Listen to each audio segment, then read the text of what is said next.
여러분들을 무지 사랑하십니다. 네. 자, 사도행전 3장 오늘 말씀 사도행전 3장 11절부터 26절 말씀입니다. 사도행전 3장 여기 앞에 분을 좀 찾아주시면 감사하겠습니다.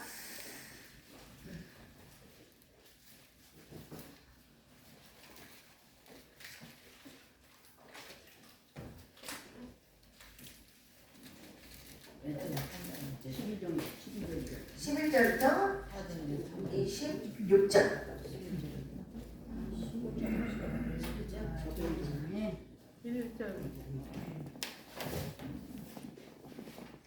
제가 한 절 읽고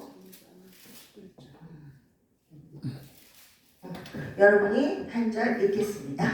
나온 사람이 베드로와 요한을 붙잡았으니 모든 백성이 크게 놀라며 달려나가 솔로몬의 행각이라 칭하는 행각에 모이거늘 베드로가 일어나서 백성이 말하되 이스라엘 사람아 이 일을 왜 놀랍게 하느냐 우리 예언과 과거를 사람이 왜 우리를 조종하느냐 아브라함과 이삭과 야곱의 하나님 곧 우리 조상의 하나님이 그 종 예수를 영화롭게 하셨느니라. 너희가 저를 넘겨주고 빌라도를 놓아주기로 결단한 것을 너희가 그 앞에서 부인하였으니 너희가 거룩하고 의로운 거룩하고 또 선한 사람을 놓아주기를 구하여 생명의 주를 죽였도다. 그러나 하나님이 죽은 자 가운데서 살리셨으니 우리가 이 일의 증인이로다.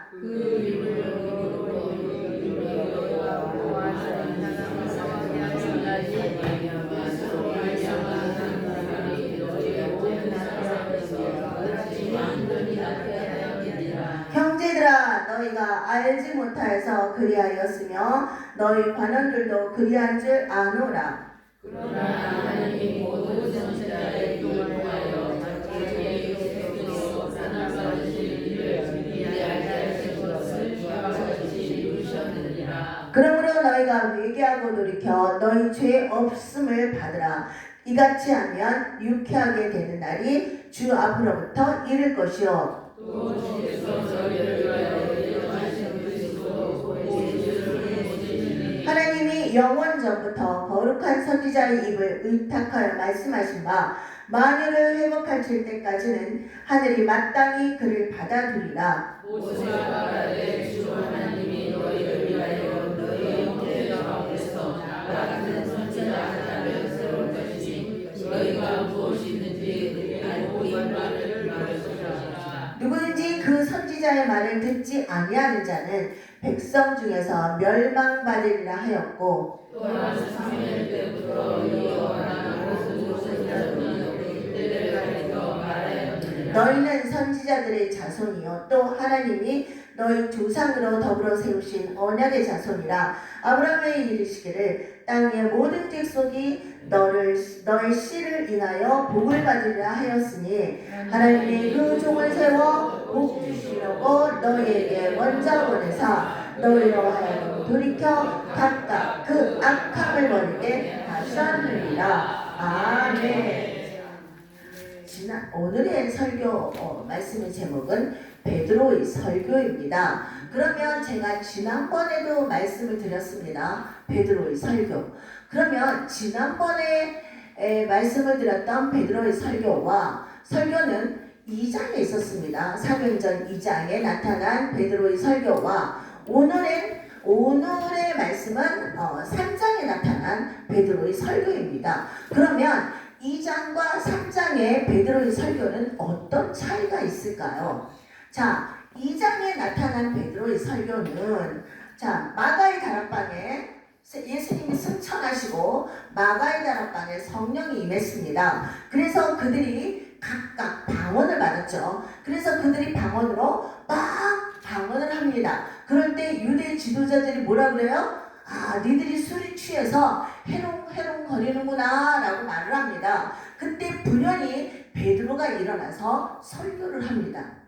니들이 잡아 죽였던 그 예수가 바로 니들이 그렇게 고대했던 메시아다 라는 말을 베드로가 합니다. 그 다음에 3장에서는 어떤 일이 일어나면 그 뒤에 일어난 일은 성령이 임했어요. 그러고 나서 가장 먼저 임했던 그 기적의 사건은 베드로와 요한이 예루살렘 성전을 지날 때 그 예루살렘 성전 미문 앞에 앉아있던 그 안증뱅이를 일으키는 사건이 일어납니다. 그래서 이 안증뱅이를 일으키는 사건 이후에 그리고 베드로가 설교를 합니다. 이 설교를 통해서 3,000명이나 주님 앞에 회개하고 돌아오는 기적의 역사가 있었습니다. 그렇게 교회는 시작이 된 것입니다. 그러므로 교회는 어떻게 된 거예요? 교회는 방언으로 시작된 거예요. 그런데 왜 교회에서 방언을 못하게 합니까? 지난번에 여기로 와서 목사님한테 기도 받은 사람이 예전에 교회에서 방언을 받았대요. 방언을 받았는데 목사님이 못하게 했대, 방언을. 그래서 방언을 그동안 못하고 계속 안 하고 있다가 다 잊어버렸는데 여기 와서 다시 목사님이 기도를 받고서 방언을 시작했다고 너무너무 감사하는 것을 봤습니다. 아니, 방언으로 시작한 교회인데 방언을 못하게 하는 교회가 교회입니까? 그런 교회는 왜 다니는 건지 도대체 모르겠어요. 그런데 그런 교회들이 사실은 더 성도들이 많은 것을 봅니다. 그러니까 성도들이 그만큼 무지한 거야. 모르는 거예요. 방언으로 이렇게 교회는 시작이 된 겁니다. 그러면 여기서 잠깐 방언 기도에 대해서 우리가 말해보고자 합니다. 기도에는 여러 가지 종류가 있습니다. 기도의 종류에는 예언 기도가 있죠. 또 아까처럼 방언 기도가 있고 또 통역 기도가 있습니다. 축복 기도가 있습니다. 그리고 치유 기도가 있습니다. 축사 기도가 있습니다. 그런데 이 축사 기도나 예언 기도나 축복 기도나 감사 기도나 모든 것들은 나를 위한 기도가 아닙니다. 그러면 누구를 위한 기도예요? 다른 사람을 위한 기도예요. 예언을 해주는데 내가 나를 예언해? 다른 사람을 예언을 하죠. 축사하는데 귀신이 들어간 사람한테 축사 기도하는데 나 때문에 해요? 다른 사람의 유익을 위해서 축사 기도를 하는 겁니다. 치유 기도도 마찬가지입니다. 다른 사람이 아플 때 기도하는 게 치유 기도입니다. 그렇게 그런 모든 것들은 축복 기도도 마찬가지예요. 축복 기도, 나를 위한 축복 기도야 다른 사람을 위한 축복 기도입니다. 그러니까 그런 모든 기도들은 내가 아니라 다른 사람을 위한 기도입니다. 그런데 방언 기도는 어때요? 내 영을 충만하게 하는 게 방언 기도입니다. 그리고 방언 기도는 하나님의 음성입니다. 그리고 방언 기도는 하나님과 대화하는 기도입니다. 그리고 방언 기도는 내 육신을 치유합니다. 저 같은 경우는 이식자죠.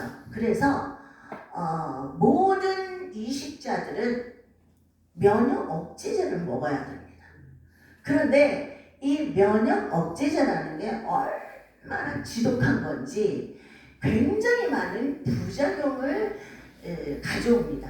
첫째, 이 면역 억제제가 가져오는 부작용은 고혈압이 있고요. 그 다음에 당뇨가 있고요. 췌장을 또 망가지게 합니다. 그리고 세 번째는 또 사지를 마비시킵니다. 그래서 제가 사지가 마비돼갖고 굉장히 고통 중에 있었었는데요. 지금도 밤에 자다가 벌떡벌떡 일어납니다. 왜?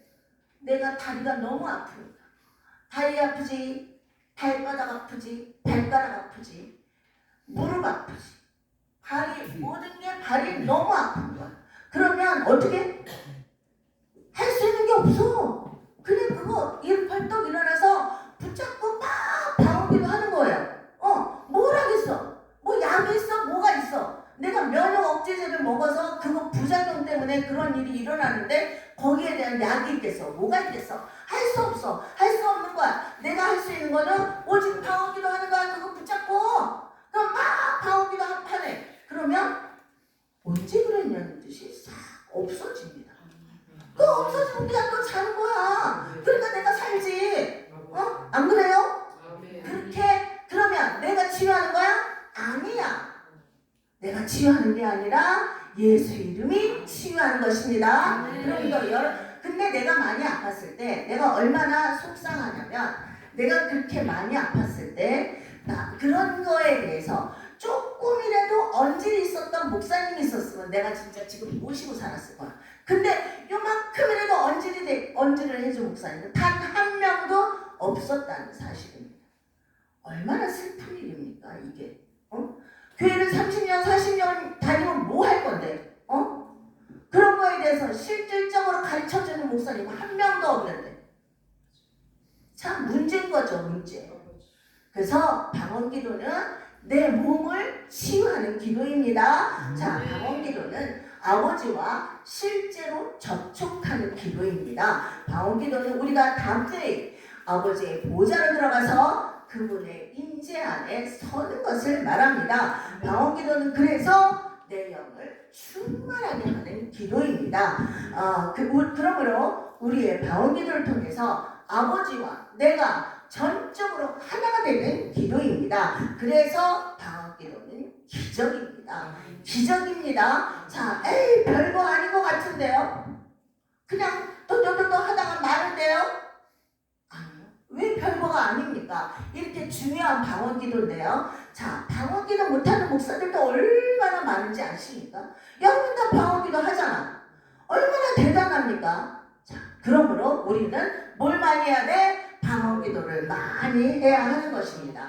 자, 걷지 못했던 이가 성전 미문 앞에서 나사렛 예수 이름으로 일어나 걸으라 라는 그 한마디의 베드로의 선언으로 일어나 걷기도 하고 뛰기도 했다 라고 하는 이 놀라운 기적이 있은 이후에 베드로의 설교는 이어집니다. 이것은 사도행전뿐만 아니라 사복음서에서도 똑같이 이어지는데요. 왜 이런 패턴이 일어나야 하느냐면 초월적인 일은 반드시 비단 기독교만 일어나는 것은 아닙니다.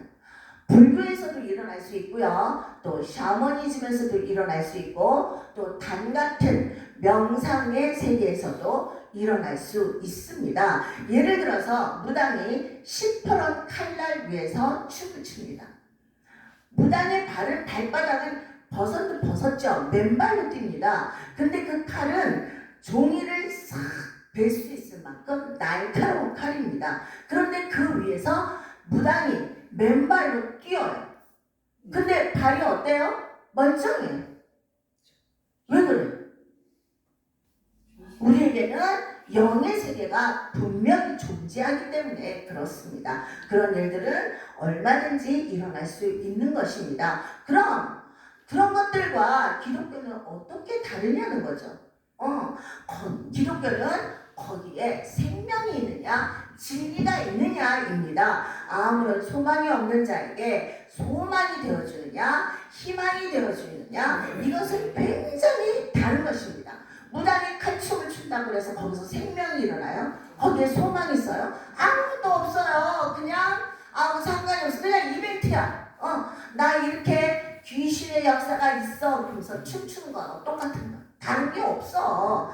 그런데 한국 사람들은 유별나게 감성적입니다. 그래서 거의 모든 이단은 대한민국에서 나온다고 할 정도입니다. 그래서 대한민국은 이단 장사가 참 잘 된 곳입니다. 비단 장사가 아니라 이단 장사입니다. 자, 한국 사람의 신앙은 어떤 진리에 근거하기라 보다는 매우 주관적이고 매우 감성적입니다. 일례로 2002년도 월드컵이 일어났을 때 모두 다 한마음으로 빨간 티를 입고 거리로 쏟아져 나와서 거리 응원을 했습니다. 이것은 축구 세계사에 없었던 일이라고 합니다. 하지만 이런 일이 한국인의 기질상 있을 수 있는 일이죠. 이러한 국민의 특성적인 특징은 신앙의 형태와 유형에도 많은 영향을 끼칩니다. 그래서 초월적인 것을 경험하게 되면 거의 미치죠. 거의 그냥 날뜁니다. 이성을 잃어버립니다. 그렇기 때문에 기적의 사건이 일어난 이후에는 이렇게 말씀 선포가 이어져야 마땅한 것입니다. 기적과 초월적인 현상의 의미에 대해서 하나님의 말씀을 통해서 해석하는 작업은 반드시 필요합니다. 우리는 신앙생활을 하면서 얼마든지 환상을 볼 수 있고 또 얼마든지 기적적인 것도 체험을 합니다.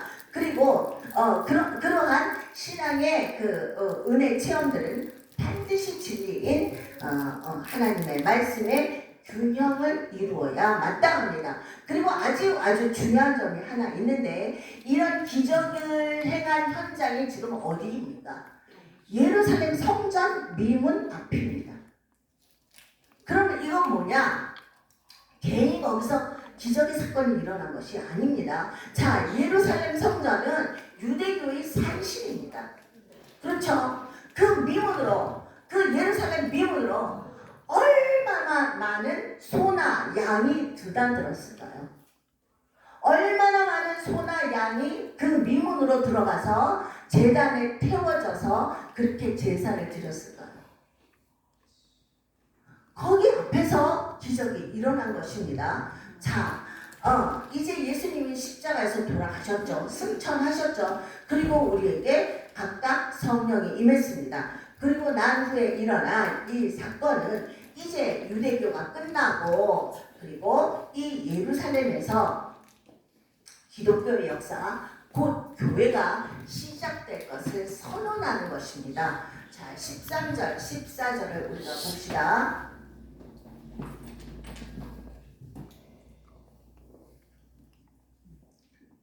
아브라함과 이삭과 야곱의 하나님 곧 우리 조상의 하나님이 그 종 예수를 영화롭게 하셨느니라. 너희가 저를 넘겨주고 빌라도가 놓아주기로 결혼한 것을 우리가 그 앞에서 부인하였으니 너희가 거룩하고 의로운 자를 부인하고 도리어 살인한 사람을 놓아주기로 구하여 라고 했습니다.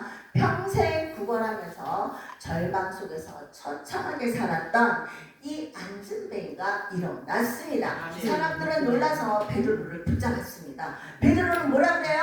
이 기적을 일으킨 것은 내가 아니다. 바로 예수가 이 기적을 일으킨 것이다 라는 것을 강조하면서 아브라함과 이삭과 야곱의 하나님이 예수 그리스도를 영화롭게 하셨다 라고 강조를 합니다. 자, 16절을 보십시다.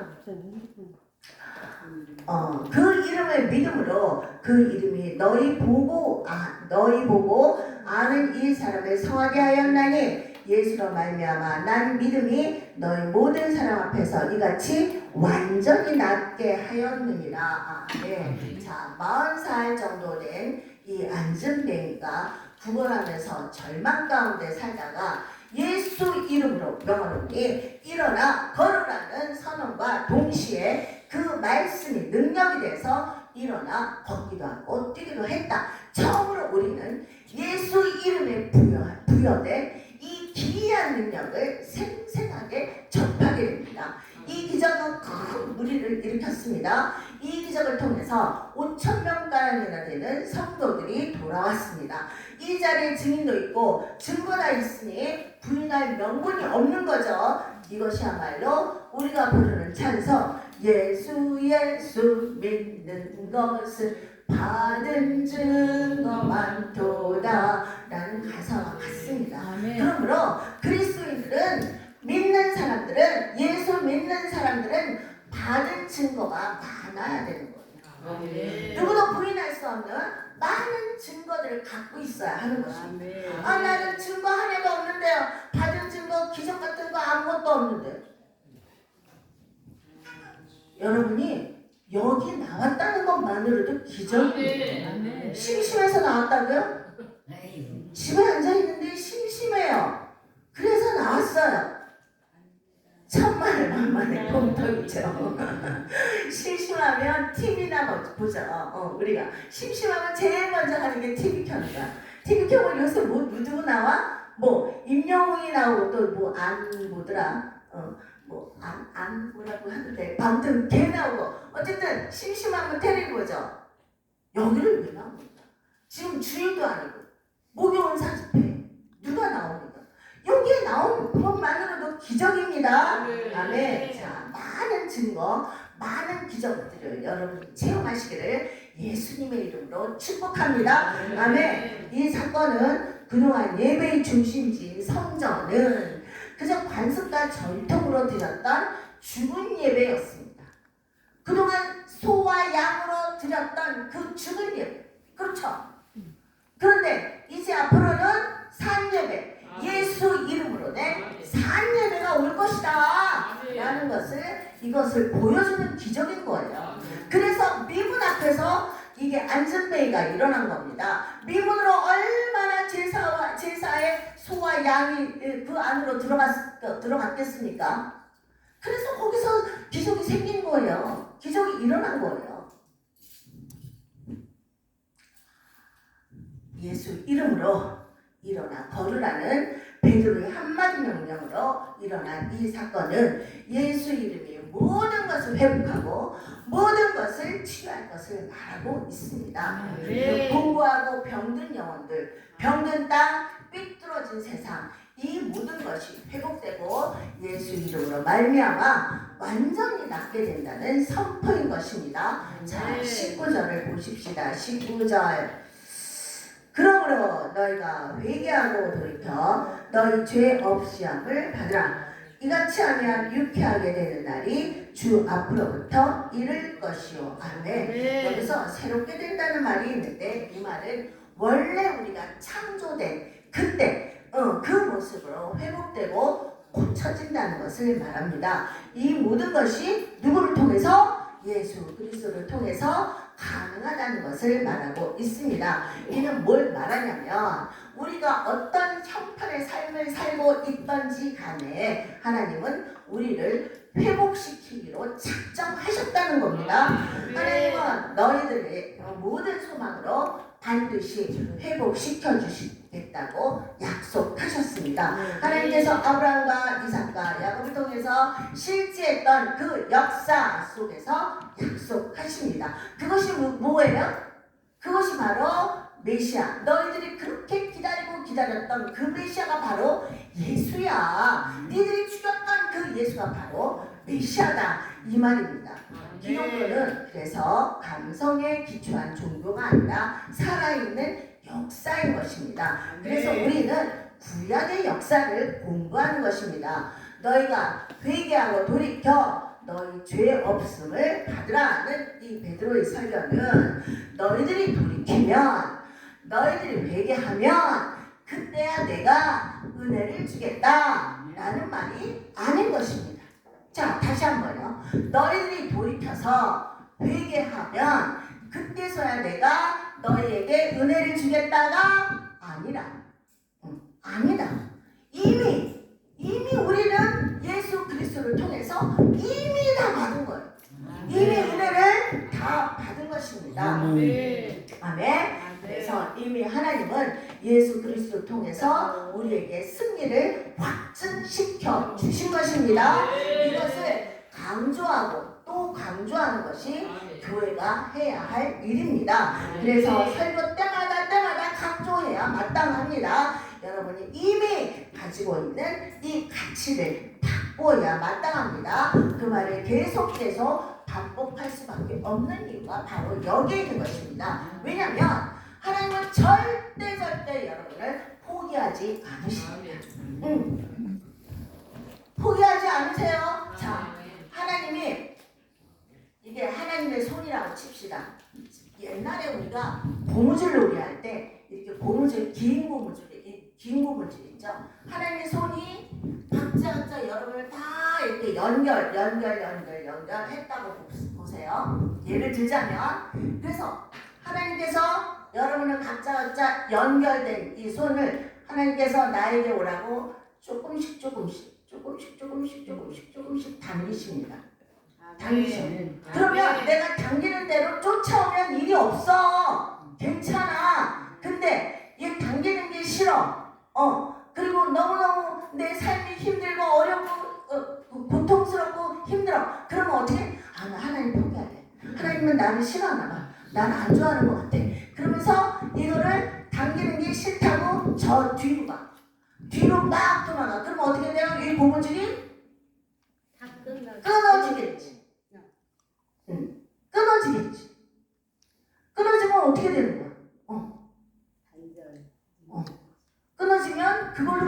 끊어져. 하나님과 나 사이가 끊어지는 거예요. 자, 내가 그랬다니까, 내가 너무너무 힘드니까, 너무너무 끔찍하니까, 너무너무 지긋지긋하니까 나 여기서 다 포기하고 싶어. 하나님 나 다 포기할래요. 그동안 교회 다니고 그동안 힘들었던 거 다 포기할래요. 하나님 나 이렇게 싫어하고 날 이렇게 미워하고 그러시는데 나 이제 포기할 거야. 내가 그랬다니까. 하나님 나를 싫어하나 봐. 나를 하나님이 미워하는 것 같아. 내가 이렇게 생각했다니까. 그래서 난 다 포기하려고 그랬어요. 우리 박경호 목사님 다 알아. 근데 어때? 하나님 포기 안 해.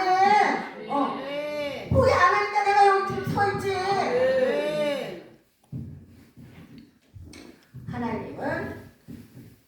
하나님의 의지는 예수 그리스도의 십자가 사건으로 이미 확정되었다는 사실입니다.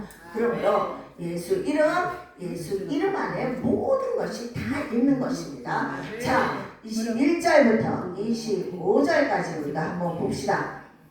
하나님의 영원전부터 거룩한 선지자의 입을 의탁하여 말씀하신 바 만유를 회복하실 때까지는 하늘이 마땅히 그를 받아두리라. 모세가 말하되 주 하나님이 너희를 위하여 너희 형제 가운데서 나 같은 선지자 하나를 세울 것이니 너희가 무엇이든지 그 모든 말씀을 들을 것이라. 누구든지 그 선지자의 말을 듣지 아니하는 자는 백성 중에서 멸망받으리라 하였고, 또한 사무엘 때부터 옴으로 함한 모든 선지자도 이때를 가리켜 말하였느니라. 너희는 선지자들의 자손이요 또 하나님이 너희 조상들에게 더불어 세우신 언약의 자손이라. 아브라함에게 이르시기를 땅의 모든 족속이 너희 씨를 인하여 복을 받으리라 하셨나니. 아멘. 자, 베드로는 구약의 대언자들의 말씀을 인용하면서 기탄 없이 당당하게 말하고 있습니다. 기탄 없이 당당하게 우리가 붙들고 있는 이 예수의 소망에 대해서도 우리도 기탄 없이 당당하게 말해야 합니다. 그러므로 벼랑 끝에 있는 사람들, 절망에 빠진 사람들의 일을 외면하면 안 됩니다. 그것은 그리스도의 인생을 유기하는 것과 마찬가지인 것입니다. 자, 얼굴 하나 이쁘다고 팬클럽 강도짓을 했는데 팬클럽이 생기는 세상입니다. 이것을 그냥 가십거리로 웃어넘길 일이 아니라 통탄해야 될 일이죠. 이렇게 지금은 참과 거짓이 마구마구 뒤섞여서 있는 그 시대를 우리는 살아가고 있습니다. 어제도 이성균이가 배우가 마약을 했느니 지들의 마약을 했느니 이런 소리를 하더라고요. 아니 이성균 보면 와 무슨 목소리가 그렇게 멋있습니까? 완전히 꿀성대죠. 그렇게 멋있는 목소리에 잘생긴 얼굴에 인기 있겠다, 잘 나가겠다, 돈 잘 벌겠다, 얘 팬네 있지, 자신 있지. 아니 왜 마약을 합니까? 지드래곤도 마찬가지. 노래 잘해, 춤 잘 춰, 패션 하나 아무거나 걸치면 그것이 완전히 셀럽이 돼. 돈을 막 그냥 몇백억, 몇천억짜리 집에서 살아. 젊은 애가 왜 마약을 합니까? 세상이 미친 거야. 오늘날 이 세상에 미쳐서 날뛴다면 이제 그리스도인들도 미쳐야 하는 것입니다. 예수님도 미쳤다는 소리를 들었습니다. 사도 바울도 미쳤다는 소리를 들었습니다. 세례 요한도 미쳤다는 소리를 들었습니다. 우리는 이 미친 사회에 너무 상식적으로 살고 있지 않습니까? 우리도 미쳐야 합니다. 어디에 미쳐야 돼? 예수 그리스도에 미쳐야 하는 겁니다. 그래야 세상이 바뀝니다. 120명밖에 안 되는 이 사람들이 온 세상을 뒤집어 놓았습니다. 그렇죠? 자, 이 세상은 믿음의 사람들이 담대하기 시작하면 떨게 되어 있는 것입니다. 우리에게는 십자가 고난과 죽음을 이기신 예수 그리스도가 있기 때문입니다. 그러니 감당할 수 있는 것입니다. 유대 종교자들을 향해서 당당하게 설교하는 베드로를 보십시오. 이는 하나님의 아들 예수 그리스도께서 겪으시고 이루어 가신 일들에 대한 확신과 그리고 증언자로서의 사명의식이었습니다. 자, 26절을 보세요. 하나님이 그 종을 세워 복 주시려고 너희에게 먼저 보내서 너희로 하여금 돌이켜 각각 그 악함을 버리게 하셨느니라. 자, 이 복은 예수 이름에 있습니다. 우리는 예수 이름 안에서 하나님의 목소리며 하나님의 대변자이며 하나님의 대사인 것입니다. 자, 사도행전이 어떤 책입니까? 예수님께서 승천하셨어요. 이 땅에 안 계십니다. 그러면서 사도들에게 성령을 주셨어요. 성령을 왜 줬을까요? 사도들에게. 사도들에게 성령을 왜 주셨을까요? 나가서 복음 전파라. 나가서 복음 전파라고. 네, 그것도 맞는 말이죠. 자, 성령을 왜 주셨냐면 예수님께서 하셨던 그 일들을 니네들이 해라 이 땅에서. 그럼 지금 사도들이 있어요? 없어. 2000년 전에 다 죽었어. 그러면 그 일을 누가 해야 돼? 우리가 해야 되는 거야. 각자 우리가. 그래서 사도행전은 끝 결말이 뚝 끊어진 것 같은 그런 미완성 같은 그런 느낌을 받게 됩니다. 왜? 그 이후로는 니네가 해라. 사도행전은 니네 각자가 다 이어가라. 그 뜻인 겁니다. 아멘. 그래서 우리는 이 땅에서 누구의 대변자예요? 하나님의 대변자, 하나님의 대사인 것입니다. 이것을 잊지 마시기를 바랍니다. 우리는 예수 이름을 사용함으로써 예수님의 자리를 이 땅에서 차지하고 있다는 사실입니다. 그러므로 내가 얼마나 이 예수 이름을 내 입으로 선포하는지에 따라서 모든 것이 달려 있는 것입니다. 우리가 그 어떤 삶의 형편에 있든지 예수 이름은 안전뱅이를 일으키는 것 같은 우리의 삶을 일으키기를 원하신다는 사실입니다. 그러므로 여러분의 모든 삶에서 안전뱅이가 일어나는 그 역사가 여러분의 가정과 여러분의 일터와 이 교회에 가득히 임하기를 예수님의 이름으로 축복합니다. 아멘. 자, 하나님께서 축복을 선언했기 때문에 자 반드시 하겠습니다. 아까 반드시 많이 했는데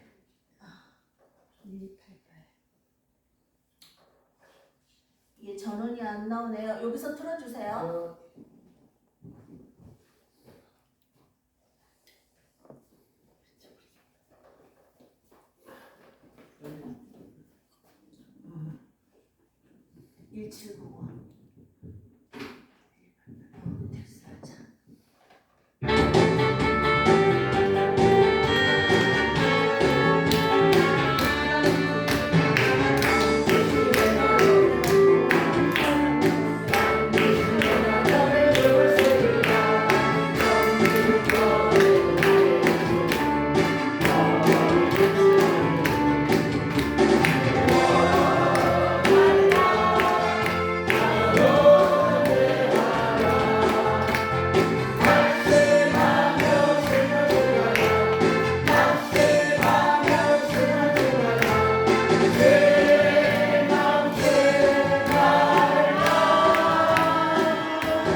주여 세 번 부르고 기도하겠습니다. 주여 주여 주여 아버지 그렇습니다. 예수 이름에 모든 것이 들어있는 것입니다. 예수 이름에 모든 치유가 있는 것입니다. 예수 이름에 모든 축복이 있는 것입니다. 예수 이름에 모든 은혜가 있는 것입니다. 아버지 역사하여 주옵소서. 우리가 예수 이름을 입에 달고 섰다면 우리의 삶은 완전히 바뀔 수 있는 것입니다. 아버지 시간에 함께 하셔서 모든